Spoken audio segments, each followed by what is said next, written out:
Hello my kings, queens, and in-betweens. I am recording the intro to this vlog after the fact because, for lots of reasons. Mostly because I started it before I intended to, like I hadn't planned it in advance. I just started reading the book and went, oh, I need to vlog this one because this is something. This book is really, it's going places, it's doing things, and it really did. So the book, which you should know from the thumbnail, but the book that I am vlogging in this video is Hell Followed With Us by Andrew Joseph White. And he's got a new book coming out along a similar vein. And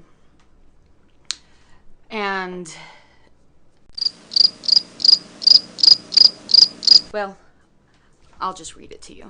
16-year-old trans boy Benji is on the run from the cult that raised him, the fundamentalist sect that unleashed Armageddon and decimated the world's population. Desperately, he searches for a place where the cult can't get their hands on him, or, more importantly, on the bioweapon they infected him with. But when cornered by monsters born from the destruction, Benji is rescued by a group of teens from the local Atchison LGBTQ+ center, affectionately known as the ALC. The ALC's leader, Nick, is gorgeous, autistic, and a deadly shot, and he knows Benji's darkest secret. The cult's bioweapon is mutating him into a monster, deadly enough to wipe humanity from the earth once and for all. Still, Nick offers Benji shelter among his ragtag group of queer teens, as long as Benji can control the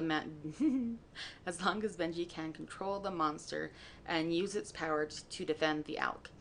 Eager to belong, Benji accepts Nick's terms, until he discovers the ALC's mysterious leader has a hidden agenda and more than a few secrets of his own. Basically, my take on this, now that I have read it, is that if you are looking for something that reflects religious deconstruction, or something that reflects a point in your life where everything that you've been told is true turns out to be a lie, and or that, you know, parts of things are true and parts of things are lies, and trying to parse through those confusing parts, those confusing things. And yeah, that's very coming of age, and this is very much a coming of age story.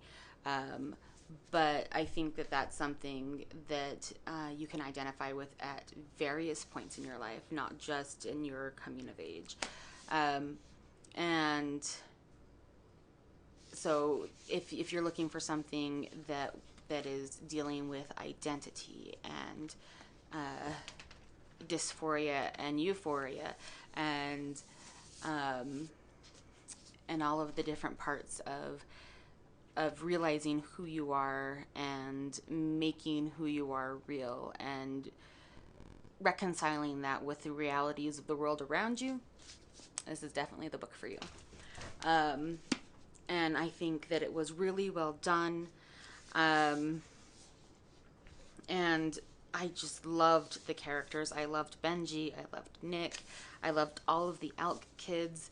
I really loved Erin. I really could have stood to see a little more of Erin. When you meet her, you'll know. And for me, this ended up being a 5-star book. Maybe more of a 4.75 to a 5-star. Definitely rounded up to a 5-star on Goodreads. The only thing really that I might have wanted just a little bit more of to make it that much more perfect is just a little bit more at the end, like maybe an epilogue or just one more chapter, kind of reconciling things.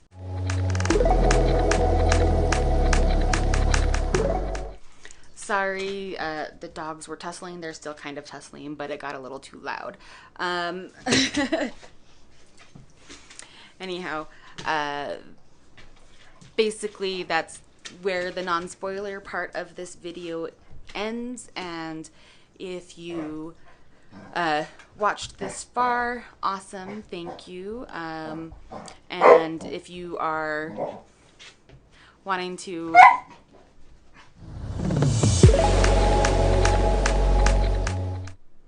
Sorry. Hopefully the last puppy interruption, at least for this clip. So, yeah.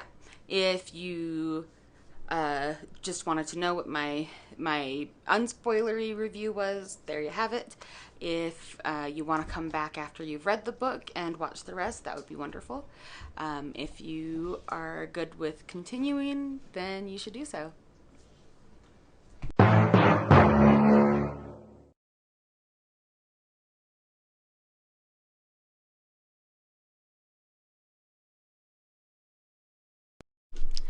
Hi, so I just started reading Hell Followed With Us by Andrew Joseph White, and decided that I really needed to vlog reading this book because, wow, like, this thing starts off with a literal bang.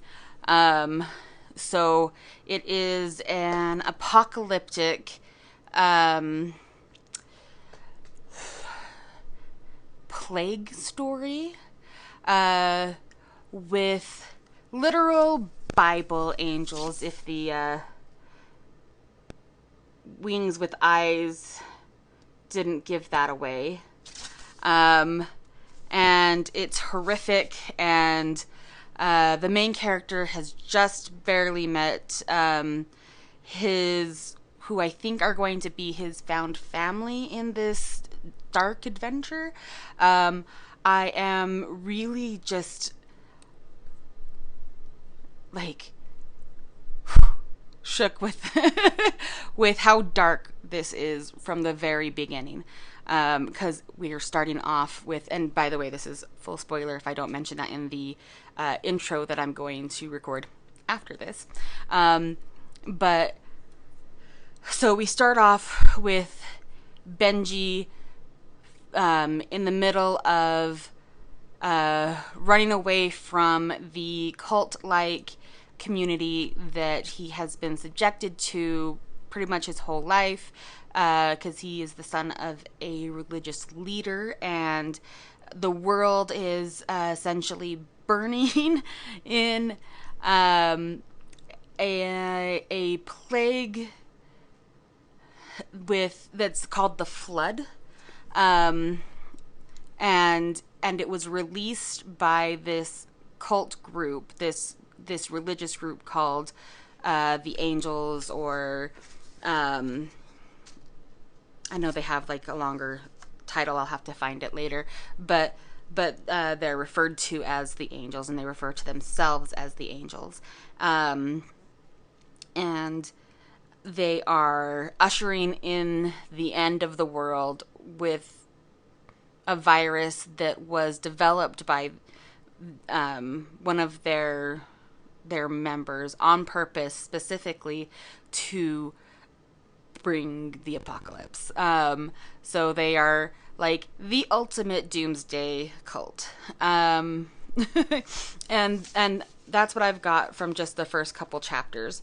The main character, Benji, has just watched his dad shot in the face as he was trying to help him escape.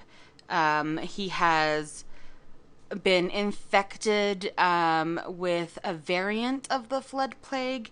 I think they're calling it the Seraph. I can't tell if they are calling the virus that Benji is infected with the Seraph, or if they are calling what the virus is mutating Benji into as the Seraph. I'm not sure, but yeah, that is essentially what's happening. He's been infected with this variant of the virus. The virus, the general virus, the Flood, will either kill you or transform you into these disgusting, like, many-limbed creatures that are like, from the description so far, they're like zombies that the cult members can control, but they're like they're like the like conglomerations of zombies. Like, I don't know if you've ever played Dark Souls, but the the many limbed critters inside the cages, it's kind of what I am picturing, you know, minus the cage and with a lot more gore. Um, and then, um, but Benji can actually control these things. They're called, by the cult members, they're called graces. I haven't got far enough yet to know what people who aren't part of this cult, that aren't one of these angels, calls them. But the cult calls them graces, and they use them like monstrous hound dogs, and they use them to hunt down and kill and tear apart, like gruesomely tear apart anyone who opposes them. At least that's what I've gathered so far. So that's the first check-in, and we'll see where we go from here. Okay, so I've read a little bit further in. I'm I think in chapter 5, or just starting chapter 5. So Benji has been rescued by a boy named Nick and his group of fellow angel killers. They are a group of people who are non-believers. They oppose the angelic movement, and they're like helping to protect other people. It looks like they are all LGBTQ members. Their headquarters is actually in an LGBTQ youth center, and Benji is meeting his first fellow trans people, and like I don't know, it's kind of interesting because it's like this mix of, I want to be excited, but I'm terrified to show that I'm excited, because like, what if it lets them know that I am technically a part of the angels? Like he's obviously running away from them and not wanting anything to do with them, but like he's got a fiance who has done something horrible to him, but I'm not sure what. They haven't said yet. And the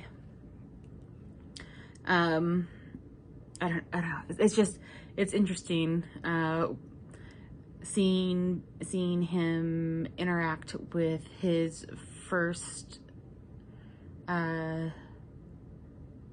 community members, like queer community members, but he's like unsure of how he'll be received, and it's like this mixture of terror and hope and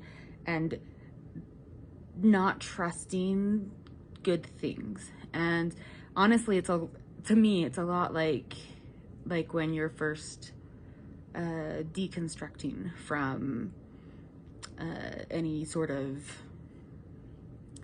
intense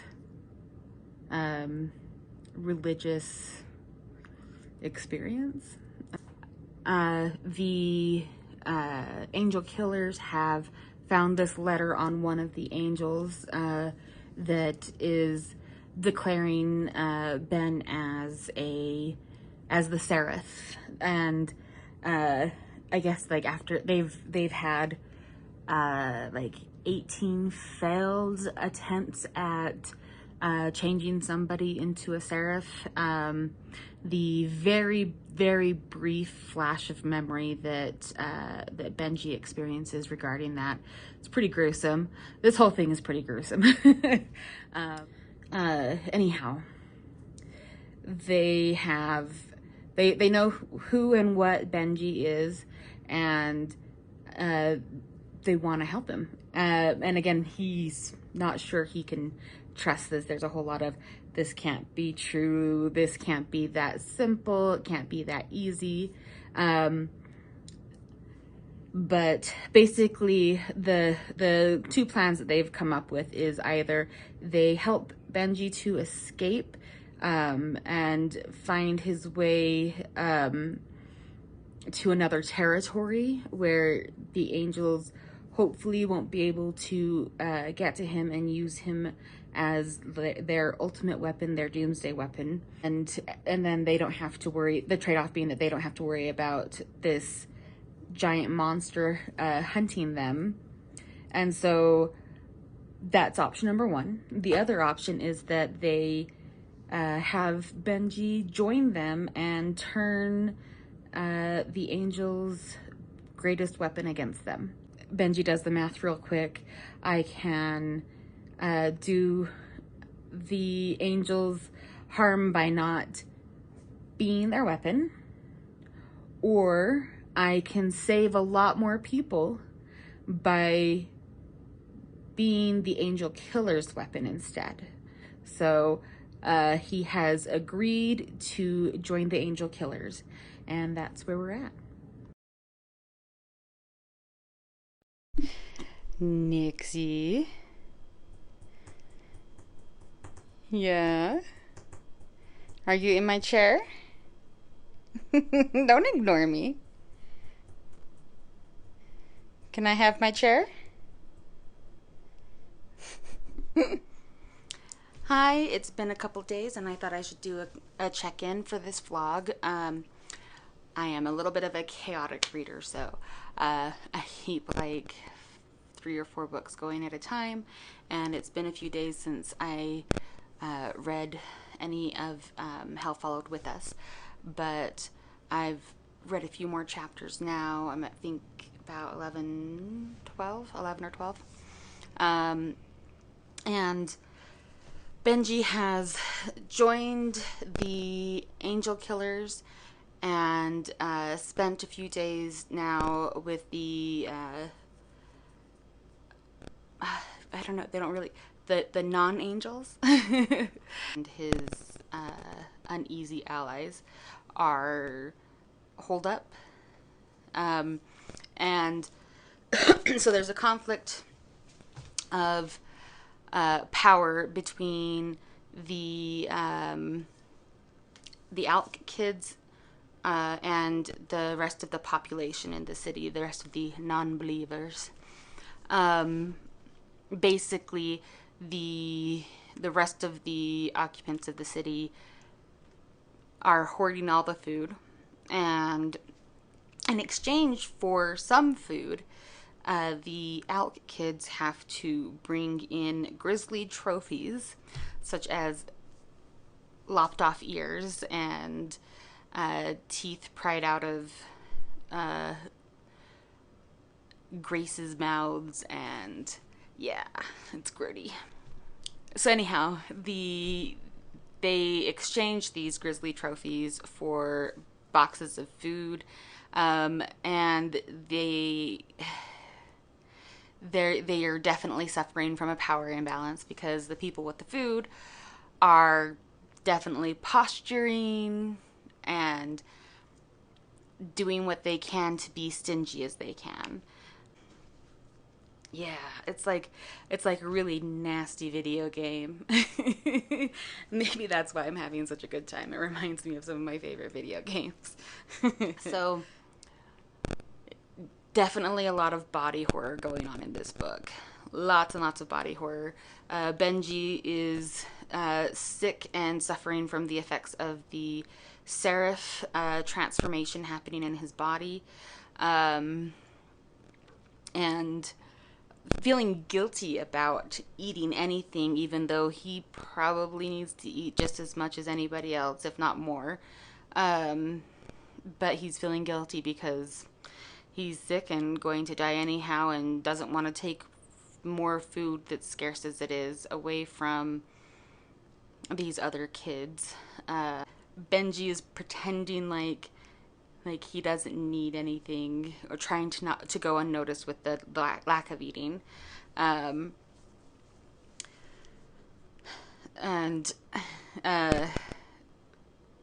there's like all this guilt from being part of having been part of the angels, and having lived off of food that was stolen from these people, because that's where the angels got their food, is they stole it from everyone else.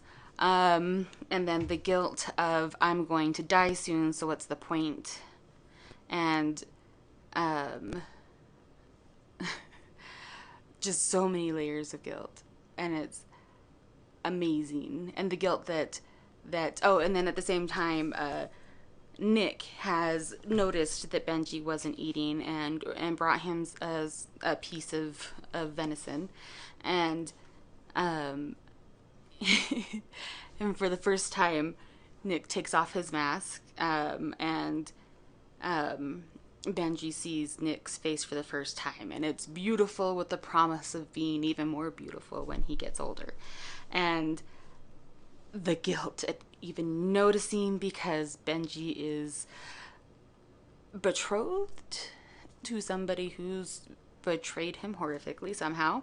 Again, details have not been shared yet, which just really amps up the stress for me, because I'm like, okay, how bad are we going with this? Because this might be YA, but it's real dark. Like, this is definitely the darkest YA book I have ever read of any variety. It's definitely been a ride, and I'm not even halfway there. So I'll check in again later. Also, this vlog seems like a great opportunity to introduce you to Boney Cyrus. You've probably seen him in the background in the previous videos. He is my giver of high fives. He went up as a decoration for Halloween when we first moved in back in 2019. And he has stayed on the chandelier ever since. This could be good for me. Lately I was feeling like I need a purpose, but when you talk to me, give me the impression that I won't scratch your surface. And I could walk for days searching for your praise, but is it even there to find? Is there a chance for me to learn your memories? Will I slowly lose my mind? Will I slowly lose my mind? Will I slowly lose my mind?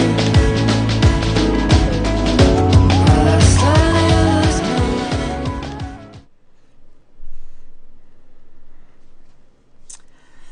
So the ex is back, and the bad thing he did was he beat Benji to within an inch of his life for expressing fear of what was going on with his body, with this whole seraph transformation thing. So that was totally reasonable, very forgivable, totally. Yeah. So yeah, he's back, and he's supposedly left the angels to follow Benji and ask his forgiveness, and let the dogs bark.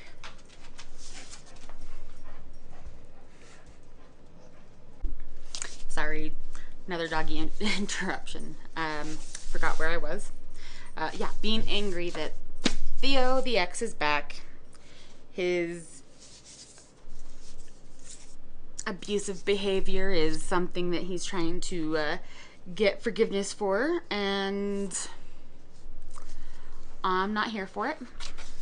I'm kind of pissed. I really hate the bad ex is back thing. And it doesn't matter if it is romance or horror or whatever the drama is, I really hate that the bad ex is back and asking for forgiveness. It's just what she said.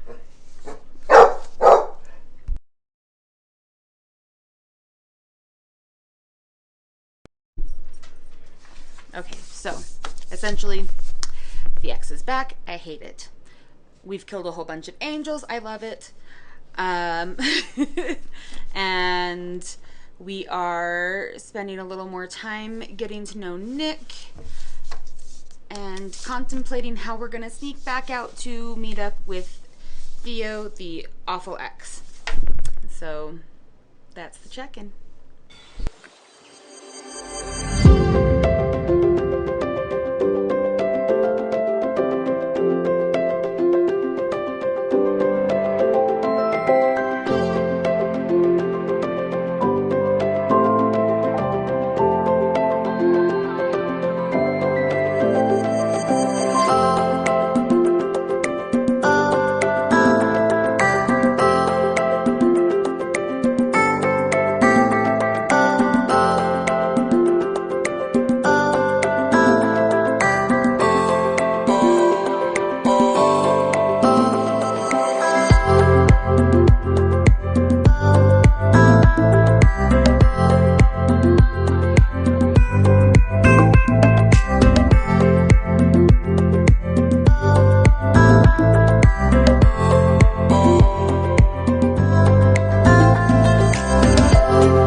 It's been a few days since my last check-in. I have been up to a lot this weekend. I went up north to pick up my childhood bestie to bring her back here for the weekend to go watch the Perseids, because I live in one of the official like dark towns in the US where it's very stargazer friendly. And it was a great time. We watched K-dramas and ate junk food and generally had a great weekend. Back to Hell Followed With Us though. The side-eye for Theo was proven right. Not that anyone is surprised. But he definitely went with the whole theology of go big or go home. So basically, I won't really go into too many details, but he set things up so that Benji would be away from the LGBTQ center, while angels went in and burned the place down and slaughtered a good chunk of the community that was living there. And Benji came back earlier than he was supposed to, and since he got back earlier than he was supposed to, he was able to take control of a grace that was there with the angels, and he made sure that the angels that were there died, and he saved as many kids as he was able to. And then he went, when he figured out what had happened, when he figured out that Theo was responsible for what had happened, he kind of loses it a little bit. At this point, he is in a much more dramatically, obviously visible stage of his transformation into the seraph. Like his cheeks have split and fangs have been growing in, and his tongue is now like the length of a forearm, and talking is difficult. But he's also got a pretty intense amount of strength and a new depth, a new level of heat to his rage. So once he figures out that Theo is responsible for what happened to the LGBT center, he goes hunting. He comes across a squad of angel hunters who were in the midst of killing 2 non-believers, and he loses his shit on them, completely slaughters them, and it was gruesome and awesome. But at this point, Nick has really decided that Benji is truly a friend, and out of concern, once he realized that Benji had disappeared after he left to go hunting, Nick followed and came across Benji just as he was beginning his attack on the angel squad. So he kind of helped out with that slaughter, and then he talked Benji down enough to bring him home and to where the Alk kids are staying now. Benji decides that it's time to come clean about Theo and about the fact that what happened to the LGBT center and to the kids who didn't make it was Theo's doing. And yeah, and so that was its own bit of drama. But now they have a plan for Benji to go back to the angels, and under the pretense of having been discovered as the seraph by the LGBTQ kids and rejected by them, and so he'll be coming back to the angels due to his rejection, and burn the place to the ground is essentially the plan that we're at. Benji has just barely returned. We've gotten our first chapter that was a point of view from Theo, and he's even more disgusting in his head than he is from other people's point of view. So, Theo. Like, I hope that as gruesome as this book is, I really, really hope that Theo is gonna get it, and he's gonna get it really, really just painful. Long and painful and gruesome. That's what I want for Theo. But more than that, I want that for Benji's mom. Benji's mom is quite the piece of work. Apparently she is the Grand Reverend Woodside, and we haven't got back to Reverend Woodside yet. Benji has turned himself in to Theo and the angels that were with him, including what's her name? Sister something, the one who created the flood and the Seraph viruses. So she was with them, and you see kind of how she operates, like got a peek at how she operates. And that's interesting, and we'll see. I'm not sure that she has quite swallowed Benji's story for why he's back. I'm guessing that she has something up her sleeve that's going to throw a wrench in the burn it all down plan. But I'm just saying, it's a simple plan. There's not a lot that can be done to mess that up, I don't think. But I don't know, we'll see. But yeah, that's the check-in for now.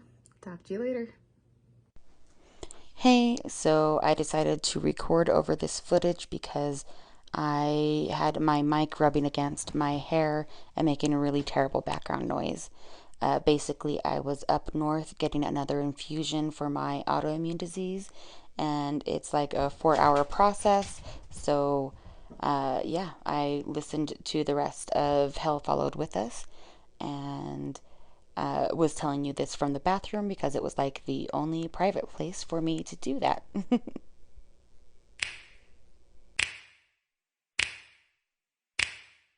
You know just what you do to me. Play my emotions like a pair of puppet strings. Did it ever occur to you my heart's more than a toy? Please go easy on me, babe. Send message after message, forward my calls. Next day you hit me back like nothing happened at all. What about all the things you used to say to me? This ain't the way it's supposed to be. And you know I wouldn't do that to you. You know I wouldn't treat you that way, no. I've been running, can't catch up. Oh love, what I won't do. Oh, you got me chasing waterfall. Oh, you got me chasing waterfall. All of the times I've been there, times I came through, I'd meet you anywhere if it brought me closer to you. Distance is killing me, you make it so hard. Won't you let me love you, babe? Used to be optimistic, these days I just don't know. Pick a fence in the valley, I hope it's losing its hold. You know them other girls won't love you like I do. Can't afford to give up on you.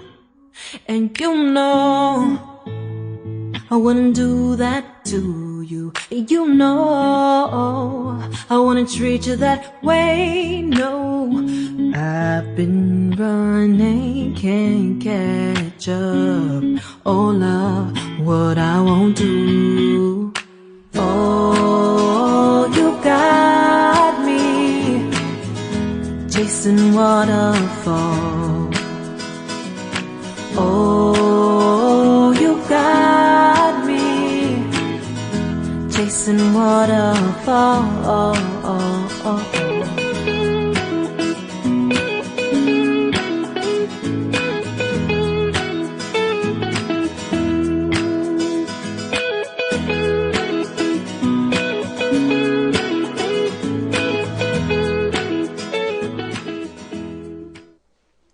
Okay, so I've just spent the last few minutes babbling at my phone without it recording anything. So, gotta start again, try and figure out where I was.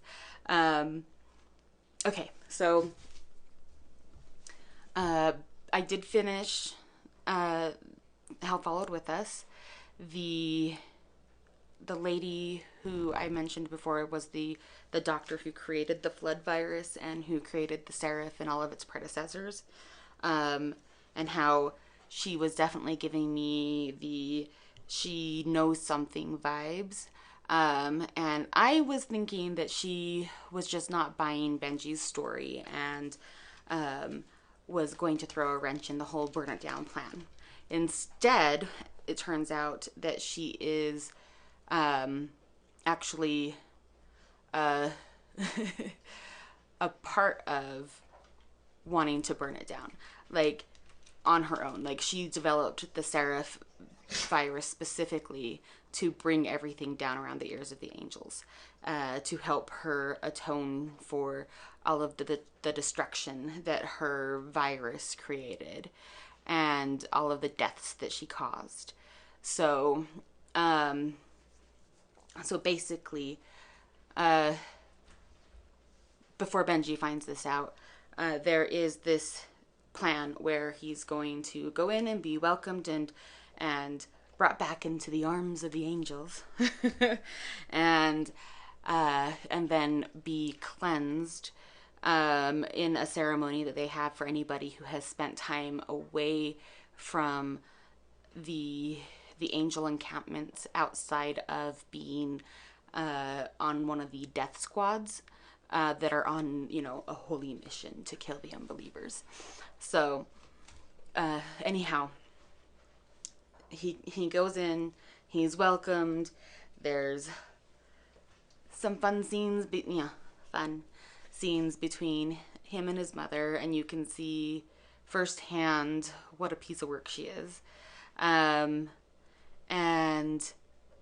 there's some bits from Theo's point of view, and there's a point where Theo thoroughly rejects, Benji thoroughly rejects Theo, and he's confused, but he still goes along with things. But you'll want to keep that in mind because that's coming up in a minute. So anyhow, he goes to do this cleansing ceremony, and that's the point where his plan is to take control of all of the graces and burn everything down. But something goes wrong towards the end of it when he's been, cleansed in the river, and they've carved the sin out of him. They decide to add a little more to his particular ceremony, and essentially give him wounds as if he's got stigmata. They don't actually say it like that, but that's kind of implied in the language. They stab him in his hands, and this brings out the Seraph. It brings out the Seraph transformation, and Benji transforms more fully. Like, his wings come out and they're fleshy and gross and heavy, and he is taller and bulkier and just as disturbing as any Grace, if not more so. And then, hi, little miss. Can I help you? Okay. So anyhow, stop.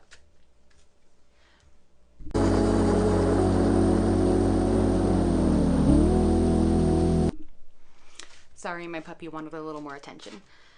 So anyhow, Benji transforms. He loses consciousness. He's unable to command the Graces to destroy everything. And he finds himself secluded, and it's during that time that he finds out about the doctor and that she's a heretic, and she begs him to kill her, and he tells her, no, you don't deserve an easy out. If you really truly are on my side, if you really truly are against the angels, then you're gonna help me. And so he sends her with a tiny grace, like a little itty bitty critter, which he has given a token to. It's a little beaded lizard that Nick made for him, as a signal to Nick and the Out kids that he's still there, he's still alive, the plan is still on, and don't give up on him. So the next day, or maybe a few more days, I don't know, that section all kind of ran together for me. I think it was kind of meant to, because I think that's how it was meant to go for Benji, is have it all kind of run together. So they bring Benji out to present him to the angels and, declare themselves, victors in their war against humanity. But unbeknownst to him, again, they're plotting Benji's future without informing him, asking his consent, any of that nonsense. Basically, this little presentation is supposed to also include Benji's marriage to Theo. But nobody told him. Yeah. Just, you're 16, and we have taken away your agency to your body. We've taken away your agency to your identity. We've destroyed the majority of humanity, and now we want you to finish the job. But in the meantime, we're going to marry you off to this other person without telling you that that's happening. Surprise! So, yeah, Benji isn't having it. He basically smashes the Reverend into the ground along with the engagement ring that's supposed to become his wedding ring. And then all hell breaks out. He starts calling on the seraphs, or not the seraphs, he is the seraph. He starts calling on the graces to start destroying people, and calling on the flood that's inside of all of these angel soldiers, and destroying them from the inside, and havoc is just being wreaked everywhere. And the Out kids are sniping the people who are fighting back and potentially endangering Benji. But then Theo, who is closest to Benji physically, has decided that he's been so thoroughly betrayed. He's like, you did this. You told them where we were. You told them to come, and you did this.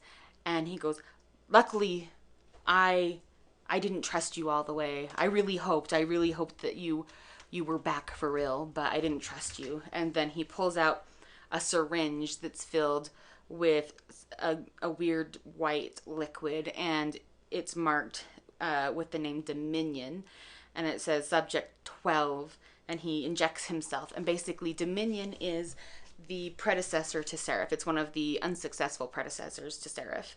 And think Abomination, I think that's his name, the Yellow Hulk.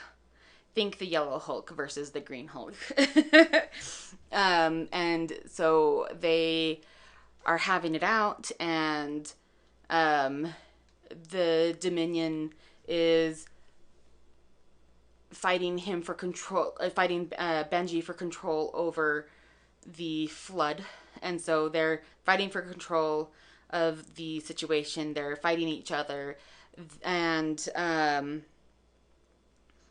then we switch to Nick, and like right as it looks like Benji might be losing this, we switch to Nick, and Nick feels, oh, and you know, surprise, Nick was also a Death Squad member. He was an angel before he was part of the ALC, and he actually was part of Theo's Death Squad, and Benji had never met Theo's Death Squad, so that's how come he didn't know that Nick was an angel. He didn't know that Nick was on the Death Squads, or what part of the Death Squads, until after the ALC burnt down. And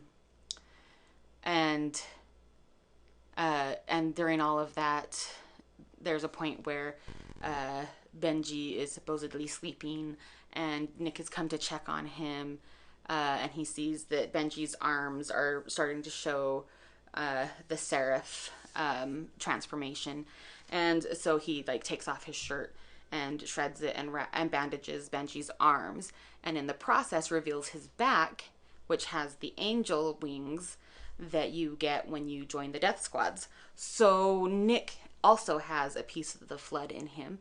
And so when Seraph and Dominion are calling on the Flood in these soldiers, they're also calling on the Flood in Nick. And his face splits, and he's hitting the ground, and he's realizing that he can't physically go out there and help Benji anymore, and because he's just too wounded to stand. And so he thinks back on all the times that he's seen Benji barely whisper commands or just think really hard at graces, and he's seen them obey him. So he knows there's a line of communication there between the graces and Benji. So he decides to throw a little faith into Benji's abilities, and the way he phrases it is he prays to Benji, and he thinks at him. He says, Benji, I'm here, and it gives Benji the boost that he needs to break out of this low point that he's in the battle with Theo/Dominion, and he tears Dominion to pieces and wrests back control over the Flood and finishes destroying everything, and then passes out as you would expect. And so when he next is awake, Nick is there, and he's been carried there by the other ALC kids. Nobody's actually died. There's definitely a lot of wounds and injuries and trauma, but none of the ALC kids are dead. Nobody that we want to be alive has died. Everyone's still alive, and the angels are gone, just absolutely decimated, and like up to including like all of their spiritual leaders. Like everybody was there, and everybody is dead. And so now the world isn't fixed, but the big bad is gone. The big bad is done. And so now the ALC kids are going to take over the I can't remember what the place is called, but basically they're taking over where the angels were camped out and taking over their supplies, so they don't have to be indebted to the people in the city anymore for food and water. They have their own food and water now, and they can be their own people now, and they basically are going to hopefully make the best of the new world they're in, with Benji there as part of their group to help with the graces and help with survival in general.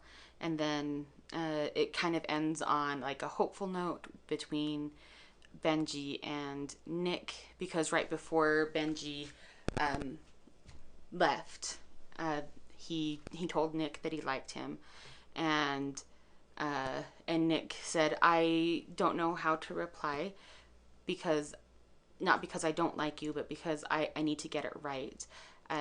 When I'm wrong, people die. And so they parted on a promise to see each other again and figure it out. And so we end on the scene where they have been reunited and they're getting ready to figure it out. And it's pretty great. I really want like an epilogue or like a short novella that shows what happens after all of this.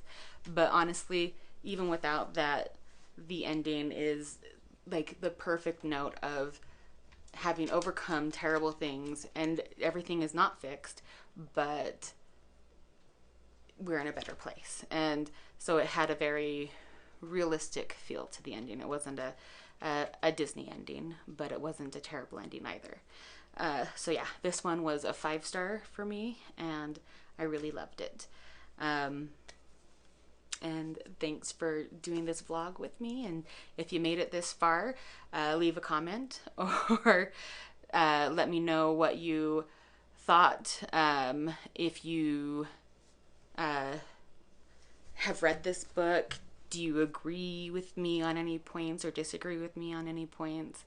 And yeah, I hope you have a great day. Stars shining bright above me. Night breezes seem to whisper.